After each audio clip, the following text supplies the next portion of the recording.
Right guys, time for another RLR beer shop. For this one we go to Storvorde near Ålborg on Jylland in Denmark. Another beer from the wonderful Bad Seed Brewing. So this one is called Grand Duc, comes in at 14.5% ABV, part of their small batch 2024 series. This one is a double mash and double barrel aged Imperial Stout with some vanilla added into it. The two barrels involved in this one are Stauning rye whiskey barrels, then Heaven Hill barrels, and it's Ugandan vanilla in here. This is a really interesting beer because the aroma and the flavour differ quite a little bit in a sense. But yeah, pours this lovely dark ebony rosewood colour. There's about a quarter finger of a frothy dark tan head on it. The aroma of this one gives you the impression it's going to be really thick and just, you know, almost sticky in terms of its mouthfeel, but it really kind of goes in a different direction. So let's focus on that flavour. So the backbone of the beer here, it's got that lovely smooth American oaky character to it, a little bit in the vanilla further forward.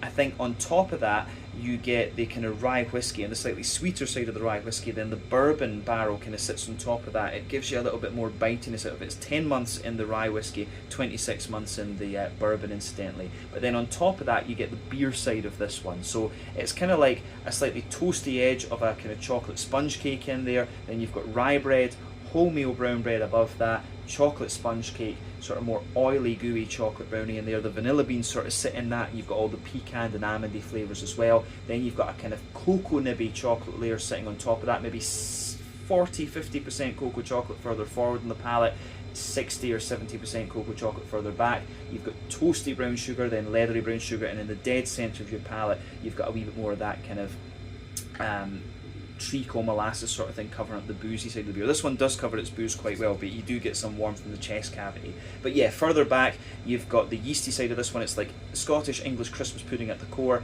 rye bready character around the edge, and then a little bit more of a toasty, well-fired bread crust there, which gives you a little bit of an RIS quality to this beer, and that lingers into the aftertaste too. On the hoppy side of things, wee bit of earthiness as you move further forward, a little bit woody, herbal, some floral notes there, a little bit of grassiness, and then the fruity side of this beer, it's got raisins. If you go to the back of that front third of your palate, raisins on the top, lots of juicy plum, dates, figs, and then black currants and blackberries further forward. But the mouthfeel of this one is very smooth and very clean actually, which is quite interesting. It drinks a little bit lighter than a sort of 14.5% Imperial Stout, but it is lovely, kind of mid-range, full-bodied for me, but very smooth, very silky, and very clean.